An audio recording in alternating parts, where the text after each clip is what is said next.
Dear students, আমরা আজকে idioms and phrase নিয়ে একটু আলোচনা করব। অর্থাৎ আমাদের কিন্তু দৈনন্দিন জীবনে লেখালেখির ক্ষেত্রে, কথা বলার ক্ষেত্রে ইডিয়মস ফ্রেজটা অনেক গুরুত্বপূর্ণ ভূমিকা পালন করে। তো ইডিয়মস ফ্রেজটা কিন্তু আমরা যদি প্রতিদিন 2টা করে মুখস্থ করি, তাহলে আমাদের এক সপ্তাহে কিন্তু একটা বড় অ্যামাউন্ট জমে যায়। এভাবে 30 দিনে আমরা 60টা মুখস্থ করে ফেলতে পারবো। এভাবে যদি হিসাব করি, তাহলে প্রতিদিন 2টা কিন্তু মুখস্থ করা তেমন কোনো কঠিন না, কিন্তু তোমার দিনে দিনে কিন্তু অনেকটা একটা রিচ অ্যামাউন্ট হয়ে যাবে তোমার মেমোরিতে। তো আমি প্রতিদিন একটা ভিডিওতে প্রতিদিন তোমাদেরকে 2টা করে ফ্রেজ শেখাবো। যেমন আজকে আমি আলোচনা করবো 2টা ফ্রেজ নিয়ে। সেটা হচ্ছে প্রথমটা হচ্ছে by means of. By means of মানে হচ্ছে উপায়, অর্থাৎ কোনো কিছু অ্যাচিভ করার জন্য, কোনো কিছু অর্জন করার জন্য একটা কোনো উপায় অবলম্বন করা হয়। সেই সেই সেন্সে যে উপায় বোঝায় সেরকম। যেমন তুমি যদি রিচ হতে চাও, তুমি যদি লাইফে সাকসেসফুল হতে চাও, তাহলে কী করতে হবে? তোমাকে অবশ্যই হার্ড লেবার দিতে হবে। তার মানে তোমার উপায়টা কি? রিচ হওয়ার ওয়েটা কি, উপায়টা কি? Hard labour.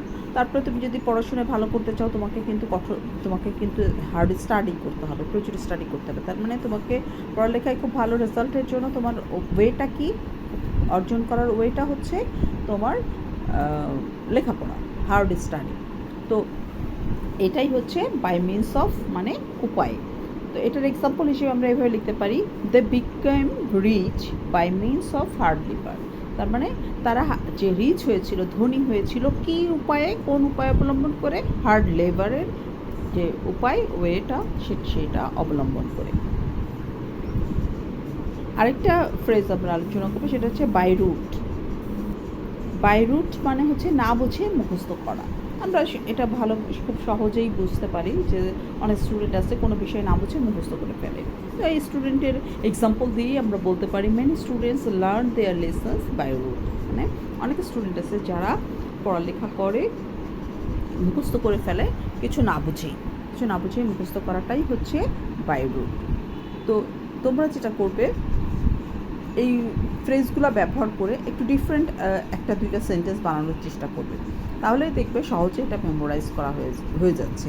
তোমার সেন্টেন্সও মেকিং হয়ে যাবে, তোমার মেমোরাইজ করাও হয়ে যাবে। নেক্সট ভিডিওতে আবার 2টা ফ্রেজ নিয়ে আসবো। আজকে এ পর্যন্ত, আল্লাহ হাফিজ।